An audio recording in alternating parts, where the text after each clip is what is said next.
I slid the divorce papers across the polished mahogany desk before my husband could even close the hospital room door behind him. "Sign these, Daniel."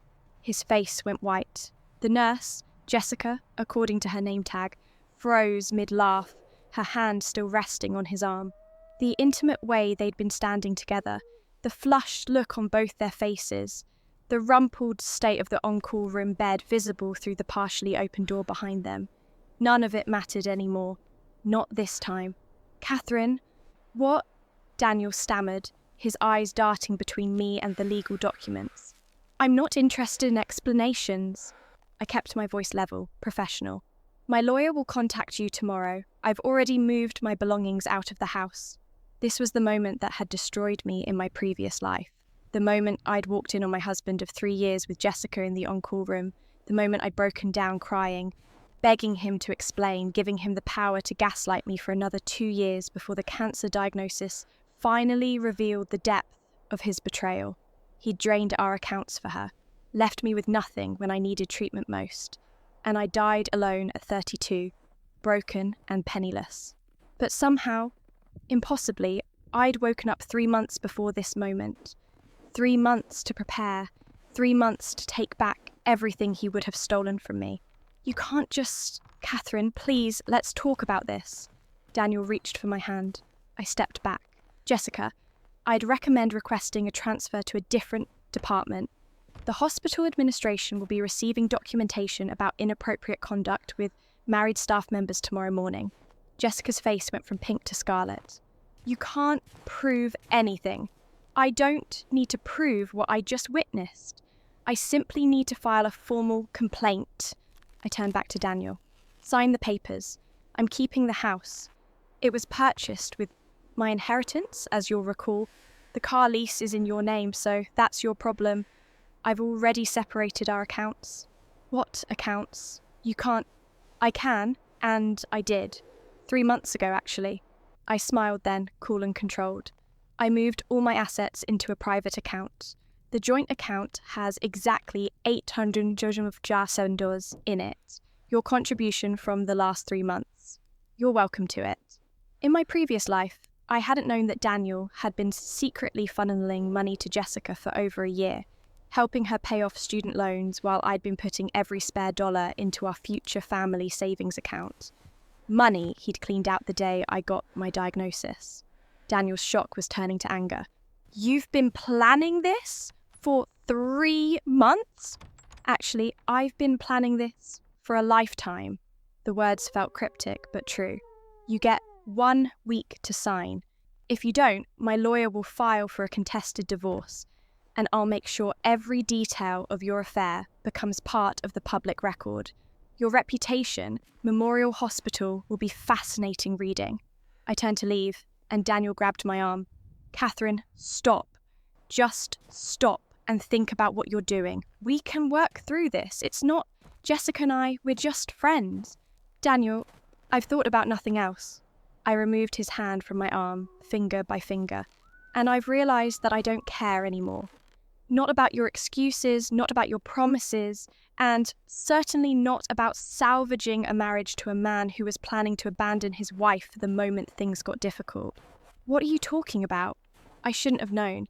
In the original timeline, I wouldn't discover until much later that Daniel had already consulted a divorce attorney 6 months ago, waiting for the right time to leave me. But Rebecca Chen? No, I couldn't use that name. I'd been warned not to. But my previous life's neighbour, Mrs. Park, had a sister who worked at that law firm. She'd let it slip at my funeral, a funeral Daniel hadn't even attended. "It doesn't matter anymore." I met his eyes. "Sign the papers, Daniel. Move on with Jessica. I'm done being your safety net." I walked out of Memorial Hospital with my head high, leaving behind the man who would have let me die alone. The January air bit at my face, sharp and clean, and I breathed it in deeply. Freedom tasted like winter. My phone buzzed. A text from my lawyer, Patricia Brennan. "Documents filed with the court. Clock is ticking. How did the delivery go?" "Perfectly," I typed back. He was stunned. That was an understatement. Daniel's expression had been worth every penny I'd spent preparing for this moment. The consultation fees, the private investigator who documented his meetings with Jessica, the financial advisor who'd helped me quietly reorganize my assets. All of it had led to this. I'd changed other things too in these 3 months. The promotion I'd turned down in my previous life, too afraid of the travel it required because Daniel had convinced me he needed me home more. I'd accepted it immediately this time. It came with a 30% raise and had started just 2 weeks ago. The girls' weekend I'd skipped because Daniel had guilt-tripped me about leaving him alone. I'd gone, reconnected with my college roommate Lauren, and discovered she was now a successful real estate attorney who was happy to refer me to Patricia. Most importantly, the persistent cough I'd ignored for months in my previous life, the one that had turned out to be stage 3 lung cancer. I'd gone to the doctor the week after I woke up in the past. Early stage detection. 1 small tumour, easily removed. Surgery scheduled for next month. Prognosis excellent. I was going to live this time, and I was going to do it on my terms. My apartment, the one I'd rented 2 months ago in secret, was in a converted brownstone in the Arts District. Small, but mine. I'd furnished it slowly, carefully, choosing pieces that made me happy instead of trying to match Daniel's minimalist aesthetic. There were plants in every window, colourful throws on the furniture, and my grandmother's paintings on the walls, the ones Daniel had called too cluttered and made me store in the basement. I poured myself a glass of wine and settled onto my emerald green velvet couch, the one that Daniel would have hated. My phone rang. Daniel's number. I declined the call. He tried again. Declined. Then came the text messages. "Catherine, please, we need to talk. This is insane. You're throwing away 3 years over nothing. Jessica and I are just friends. You're being irrational." I blocked his number and called Lauren instead. "He signed yet?" she asked without preamble. "I just served him an hour ago. Give him time to panic first." Lauren laughed. "You're ice cold, Catherine. I love it. What happened to my people-pleasing roommate who used to apologise for taking up space? She got tired of making herself small." I sipped my wine. "She got tired of a lot of things. Dinner tomorrow? We need to celebrate your freedom." "Can't. I have my first meeting with the board about the international expansion project." "Look at you, corporate powerhouse." "Fine. This weekend then." "And Catherine?" "Yeah? I'm proud of you. Whatever happened to make you finally see what that man was doing to you, I'm just glad you saw it before it was too late. If she only knew." "Thanks, Lauren. I'll see you Saturday." The week that followed was chaos, but controlled chaos. Daniel called from different numbers. I blocked them all. He showed up at our old house, my house, but I changed the locks and had the security system upgraded. He banged on the door, shouting about how I was being unreasonable until a patrol car arrived. I'd warned the police department about potential harassment, and they were happy to encourage him to leave. Patricia called with updates. "He's hired Bradley Morrison. Former prosecutor thinks he's hot stuff because he's aggressive in court." "Will that be a problem?" "Not even slightly. Morrison's used to criminal cases where he can bully people. He's going to try the same tactics in family court and annoy the judge. Plus, we have documentation of the affair, proof that the house was purchased with your pre-marital inheritance, and bank records showing you've kept your finances properly separated since you moved your assets. He has no case." "What about Jessica?" "I spoke with Memorial's HR department. They're taking the complaint seriously, especially since this isn't the first time concerns have been raised about her conduct with married doctors." That was new information. "Really? Apparently she has a pattern. You're not the first wife to complain, just the first one willing to put it in writing, with photographic evidence." The investigators' photos had been damning. Daniel and Jessica leaving a hotel together. Daniel and Jessica having dinner at restaurants far from the hospital. Daniel's hand on her lower back, her head on his shoulder. Nothing explicit enough to be crude, but everything necessary to establish the affair. By Thursday, Daniel signed. Patricia called with barely concealed glee in her voice. He caved, signed everything. No contest. He didn't try to negotiate. Morrison tried, but your husband overruled him. I think he realised how bad this could get if it went to trial. The house is yours, you keep all your separate assets. He takes his debts. Clean break. Perfect. Catherine, I have to ask, how did you know to protect yourself so thoroughly? Most people don't see this coming until it's too late. I thought about the answer.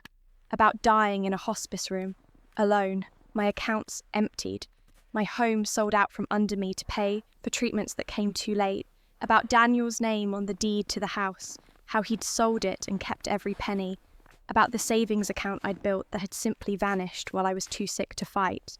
Let's just say I learned to read the signs early, I said finally. The divorce was final in 60 days. Nevada's quickest processing time, and Patricia had connections that expedited everything.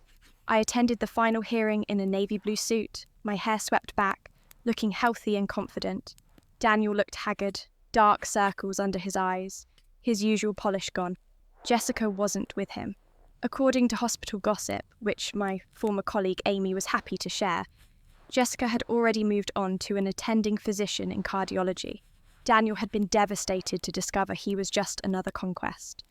In my previous life, they'd stayed together. He'd married her after I died, but I'd changed the timeline by exposing the affair so publicly. Without the secrecy, without the thrill of sneaking around, their relationship had collapsed under scrutiny. The judge reviewed the settlement, asked if we both agreed to the terms, and declared the marriage dissolved. Just like that. 3 years ended in 15 minutes of legal procedure. Outside the courthouse, Daniel tried one last time. Catherine, wait. I paused, curious despite myself. I'm sorry, he said. The words sounded genuine. He looked broken. I don't know what I was thinking. I threw away everything for nothing. You threw it away long before I found out about Jessica, I said quietly. You threw it away every time you made me feel small for having ambitions. Every time you forgot plans that mattered to me. Every time you put your convenience ahead of my needs. Jessica was just the visible symptom of a dying marriage. Can we try again? Start over? No. The word came easily now. I don't want to. I'm happier without you, Daniel. I'm healthier without you. And I deserve more than being someone's backup plan. I walked away. And this time, I didn't look back. My surgery was scheduled for 2 weeks later. Lauren drove me to the hospital, not Memorial. I'd switched to St. Catherine's across town, and waited during the procedure. The tumour was small, encapsulated, removed cleanly. The surgeon was optimistic about my prognosis. No chemo needed, just monitoring. I woke up in recovery with Lauren holding my hand. How do you feel? She asked. Free, I whispered. I feel free. And I was. Free from a marriage that had been slowly killing me. Free from a man who would have abandoned me when I needed him most. Free from the future I'd already lived once. The one that had ended in a lonely hospice bed. 3 months passed. My strength returned. My follow-up scans were clear. And my career flourished.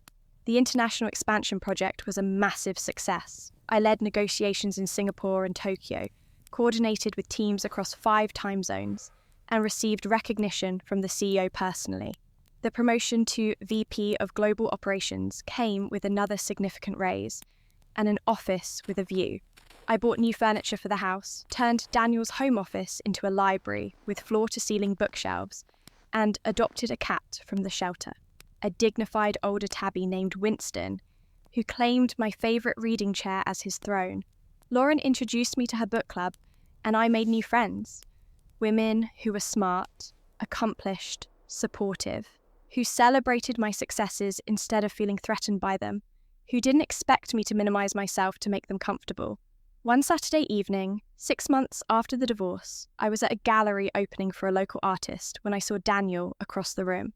He looked better than he had at the courthouse, but there was a hollowness to him that hadn't been there during our marriage. He was alone. He saw me too, and I watched him make the decision to approach. I didn't walk away. Catherine, you look wonderful. Thank you. I feel wonderful. I heard about your promotion. Vice President, that's incredible. It is. I didn't elaborate, didn't explain or justify or minimize. I also heard about, I'm glad you're okay. The surgery. So he'd heard about that too. The hospital grapevine was efficient. Thank you. An awkward silence stretched between us. Finally, Daniel spoke again. I've been in therapy, trying to understand why I sabotaged the best thing I had. That's good. Self-awareness is valuable. My therapist thinks I was intimidated by your potential, that I unconsciously tried to keep you dependent on me because I was afraid you'd outgrow me. You were right to be afraid. The words came out sharper than I intended, but I didn't take them back. I have outgrown you, Daniel. Not out of spite, but because you were holding me back. And I'm not interested in shrinking myself down to fit into your comfort zone ever again. He flinched. I know, I'm not asking for another chance. Good. I just wanted you to know that I understand now. What I did, what I lost, and I'm sorry. I studied him for a moment. In my previous life, I'd wanted this apology desperately, had dreamed of him realizing his mistake, of him understanding the pain he'd caused. Now that I had it, I felt nothing but a distant pity.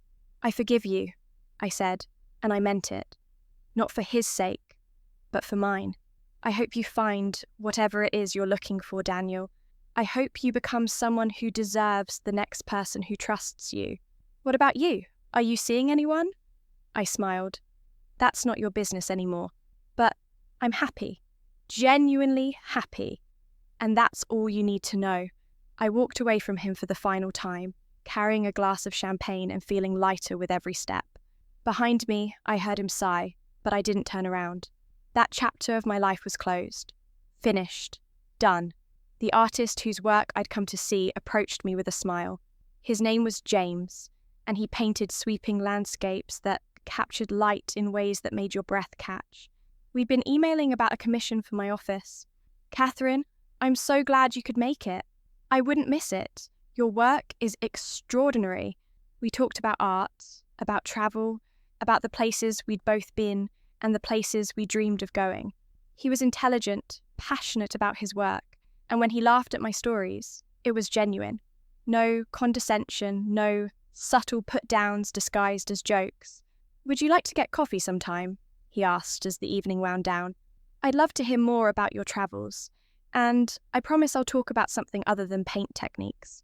I thought about saying no, about playing it safe, protecting myself from potential hurt. But I'd been given a second chance at life, and I wasn't going to waste it being afraid. I'd like that, I said. 3 days later, we met at a small cafe in the Arts District. Coffee turned into lunch. Lunch turned into a walk through the sculpture park. We talked for hours, and when he walked me to my car, he asked if he could see me again. Yes, I said simply. James became a regular part of my life. Not my whole life, I'd learned that lesson, but a beautiful, vibrant part of it. He supported my career without feeling diminished by it. He loved my independence instead of resenting it. And when I told him about the cancer, about the surgery and the monitoring and the slight chance of recurrence, he took my hand and said, "Thank you for trusting me with that. How can I support you? Not, will you be okay? Not, that's scary. Just, how can I support you?" I fell in love with him slowly, carefully, keeping my eyes wide open this time. A year after the divorce, I ran into Jessica at a medical conference. I was there representing my company's healthcare division. She was there as part of Memorial's nursing education program. She saw me and actually blanched. Catherine, Jessica. I kept my voice neutral, professional. I want to apologize for everything. What I did was wrong. I considered her for a moment. She looked younger than I remembered, less polished. There were lines of stress around her eyes that hadn't been there before. I appreciate the apology, I said finally, but I need you to understand something. You didn't destroy my marriage. Daniel did that, all by himself. You were just the catalyst that forced me to see what was already broken. I heard you're doing well, the promotion, the everything. I am, very well. I'm glad. You deserve it. She paused. For what it's worth, Daniel wasn't worth either of our time. I almost laughed. No, he wasn't. But I learned valuable lessons from that disaster. I hope you did too. I did. She smiled wanly. I'm in therapy now. working on why I kept chasing unavailable men, trying to fix that pattern before I hit 40 and have nothing to show for it but a string of broken relationships. That's brave, I said, and I meant it. Good luck, Jessica. You too, Catherine. We parted ways, two women who'd been on opposite sides of a painful triangle, now just two people trying to build better lives. I didn't forgive her exactly, but I didn't hate her either. She was simply irrelevant to my life now. My 1-year cancer-free scan came back clear. James took me to dinner to celebrate, and over dessert, he pulled out a small box. I'm not proposing, he said quickly, seeing my expression. I know we've only been together 8 months, and I respect your timeline, but I wanted you to have this. Inside the box was a delicate silver bracelet with a single charm, a phoenix rising from flames. You told me once that you felt like you'd been given a second chance at life, he said, that you'd been reborn into a better version of yourself. I wanted you to have something to remind you of how strong you are, how you rose from the ashes and built something beautiful. I put the bracelet on with shaking hands. It's perfect. Thank you. The offer stands for whenever you're ready, he said softly. I'm not going anywhere. I know, I said, and that's why I think I might be ready sooner than I expected. He smiled, and I smiled back, and I thought about the woman I'd been in my previous life. Small, scared, trying so hard to hold together a marriage that was already dead. I thought about dying alone, abandoned by a man I'd spent years trying to please, betrayed by the body I'd neglected in favour of taking care of everyone else. And I thought about the woman I'd become in this timeline, strong, successful, loved by people who actually valued her, fighting for herself instead of shrinking to fit into spaces too small to hold her. The rebirth wasn't just about waking up in the past with knowledge of the future. It was about choosing every single day to be the person I was meant to be, instead of the person others wanted me to be. 2 years after the divorce, I attended my company's annual gala with James as my date. I wore a midnight blue gown that made me feel powerful, my grandmother's sapphire earrings glinting in the light. James wore a tuxedo and looked at me like I hung the moon. Across the room, I spotted Daniel. He was alone, nursing a drink, watching the crowd with hollow eyes. Our gazes met briefly, and I saw everything in his expression: regret, loss, the weight of choices that couldn't be undone. I smiled at him. Saw in him, not cruel, but not kind either, just a smile of acknowledgement, of closure, of a chapter finished and a new story begun. Then I turned to James, who was asking me to dance, and I let my ex-husband fade into the background where he belonged. The past was the past, even when you'd lived it twice. What mattered was the future I was building, brick by brick, choice by choice. Ready? James asked, offering his hand. Always, I said, and meant it. We danced under crystal chandeliers, surrounded by colleagues who respected me and friends who genuinely cared. My scans were clear, my career was thriving, and my life was my own. I'd taken control when it mattered most, and the stunned look on Daniel's face that day at the hospital, the moment he realised I wasn't going to be his safety net anymore, had been just the beginning. I'd been reborn into a second chance, and I'd grabbed it with both hands, and I was never letting go.